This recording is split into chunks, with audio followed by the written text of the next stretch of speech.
Oi! Hoje é a resenha do conto Mulheres Desesperadas, do livro Pássaros na Boca, de Samantha Schweblin.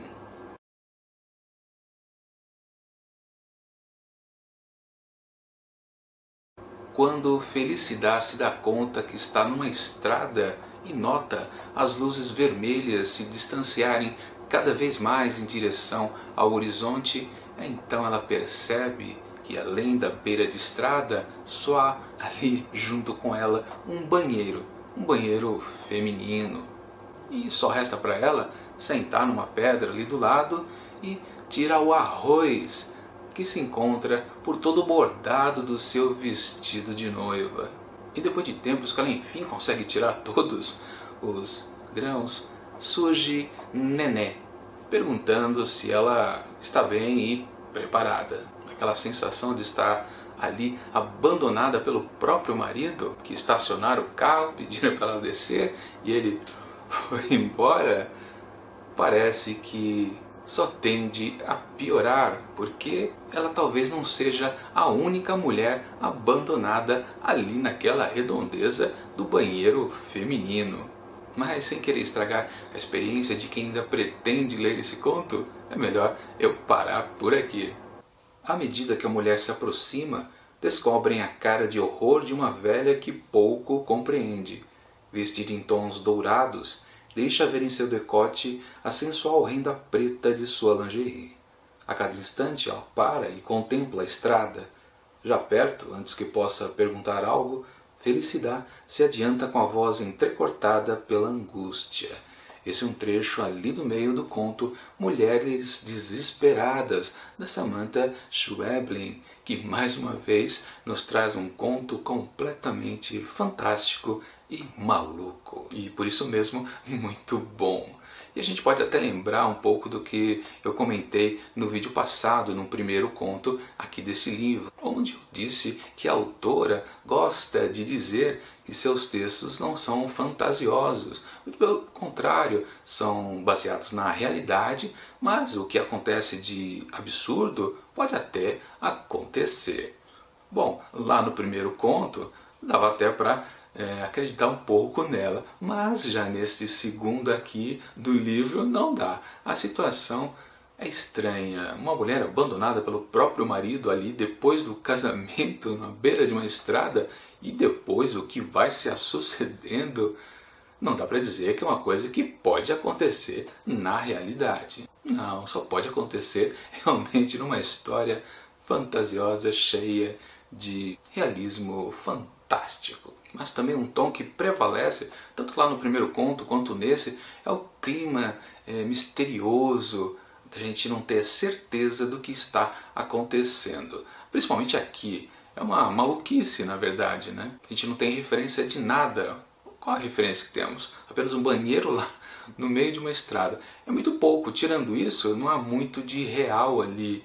Principalmente naquela parte onde eu disse que mais mulheres começam a aparecer ali ao entorno de Felicidade e Nené.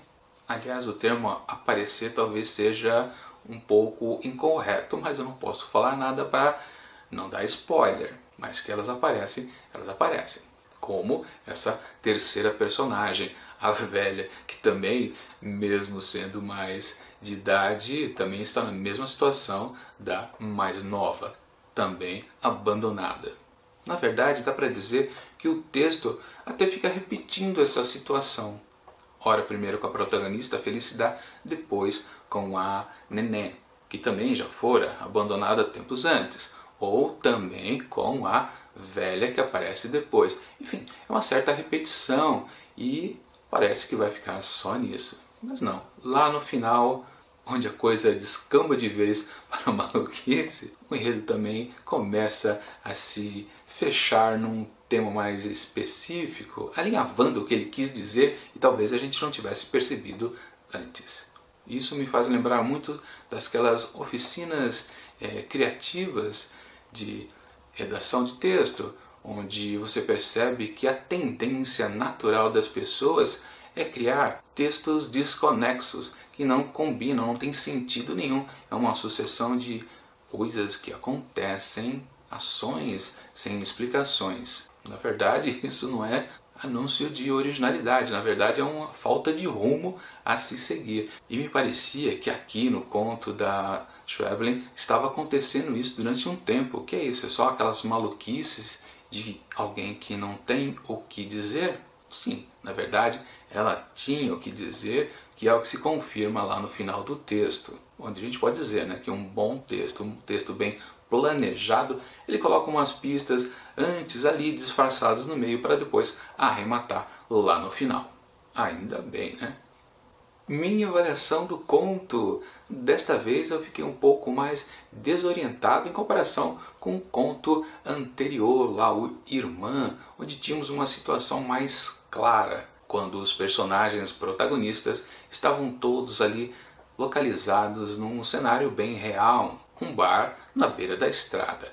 Já aqui, em Mulheres Desesperadas, nem isso, é só um banheiro mesmo. A maluquice então já começa por aí, a falta de referências reais, digamos assim.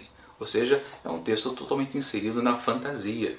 Mas, lá no final, praticamente nas últimas linhas, dois últimos 3 parágrafos, você percebe um bom fecho para a história, onde a gente entende perfeitamente aquela angústia que estava sendo retratada de todas essas mulheres que aparecem na história, a Felicidade, a Neném, a Velha, entre outras. Uma última comparação que a gente pode fazer com o conto anterior é que aquele primeiro tinha um final meio aberto, deixando muitas pontas soltas. A gente se perguntava o que poderia acontecer com o anão ou então com os dois personagens amigos que paravam lá no bar à beira da estrada. Já que neste segundo conto, o final é bem claro e fechado, do tipo das fábulas, que apresentam sempre lá no desfecho uma frase com uma moral. Então a última fala aqui de uma das personagens meio que traduz completamente o que o conto quis dizer desde lá do começo em relação às mulheres. Ou seja, no texto que aparenta ser mais desconexo é o que tem mais sentido. É uma coisa bem curiosa. Por essas e outras, a minha nota para Mulheres Desesperadas é 4,5 asteriscos.